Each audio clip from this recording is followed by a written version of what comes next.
We watch news to find out what is happening in the world we live in, but can we really rely on media to get the fact-based information? Everywhere in the world, media set the agenda around certain issues.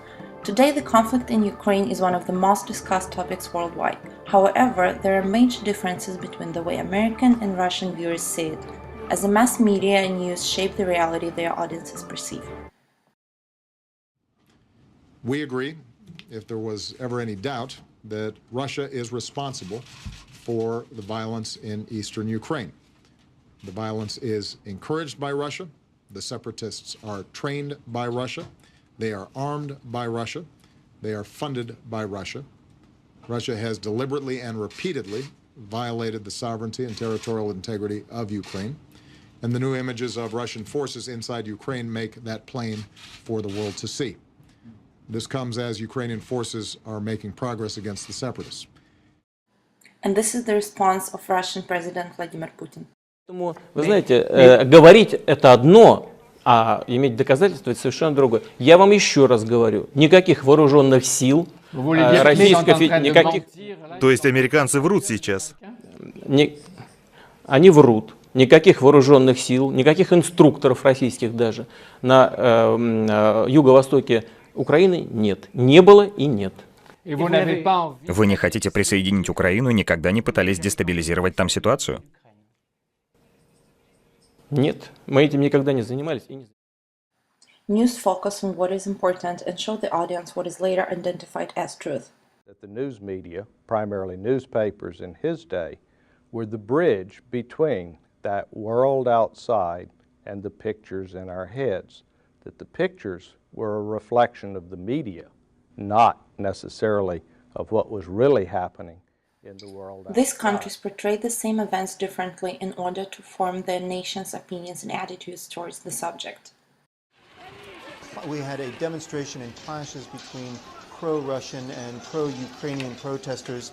That resulted in some deaths, but after that there was a fire in the trade unions building in Odessa where the pro-Russian protesters have a base of operations. 3 дня траура объявлены в Одессе в память о противниках киевской власти, которые погибли страшной смертью в Доме профсоюзов. Здание заблокировали снаружи и подожгли сторонники Майдана. 46 человек сгорели заживо или разбились насмерть, когда, спасаясь от пламени, прыгали в окна. Двухдневный траур и по всей Украине, при том, что погибших в Одессе людей нынешнее руководство страны считает террористами и сепаратистами. They can also influence how we think about it, and even by extension, not only what we think, our attitude and opinion, but in some cases, what we do. One of the examples is Crimea situation. In the Western world, the whole thing is shown and therefore considered unconstitutional violation of people's rights, while in Russia it is portrayed from a positive perspective as a battle for the human rights of Crimean people. That this idea of a referendum in Crimea is just quite simply unconstitutional, making the point that in the Constitution no region can have its own referendum on anything, let alone territorial matters, and that any vote that does take place would be considered illegal. We've also heard that from the acting president. We've also heard that, of course, from the Europeans and the Americans and elsewhere. The Russians, on the other hand, well, they say the government, the interim government here, is itself illegal because it was, in their words, a coup that took place here, so they have no right to rule on what happens in Crimea. Итак, Крым проголосовал за вхождение в состав России.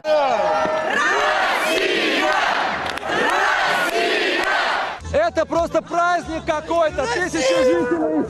Спасибо! Спасибо! 1000 жителей Симферополя пришли сегодня на центральную площадь города, чтобы все вместе отметить событие, которого так долго ждали. Хотя официальные результаты... The Western news call the pro-Russians terrorists and claim they are the ones who oppose the Ukrainian government and therefore are responsible for the conflict and death of innocent people. This is from Odessa in Ukraine. We are hearing on AFP news agency that hundreds of pro-Russian militants who were wearing batons and swinging batons and wearing helmets have attacked a rally of 1,500 people. This is the port city of Odessa in the south. They were demonstrating for national unity. Ukraine's conflict has seen escalations before, but it may now be entering a critical phase.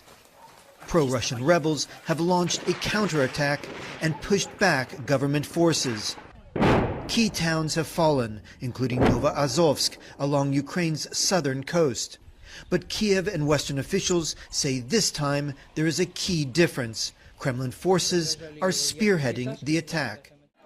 At the same time, Russian media show the Ukrainian army as inhumane, calling them terrorists and claiming that the opposition consists of innocent people who are refusing the right to be free. Встречный марш. Участники акций «За» и «Против» Майдана не поделили улицу в центре Одессы. Есть убитые. Славянский кошмар. Граждане Украины встали на пути украинской армии. Кому-то потом вызывали скорую. Первый удар по городу нанесли в половине 5 утра. Хроника развернутой Киевом военной операции. So what is really happening in Ukraine right now? Who is responsible for the conflict? Who are the bad guys and who are the good guys in the situation? Media answer these questions differently depending on how they want the issue to be seen.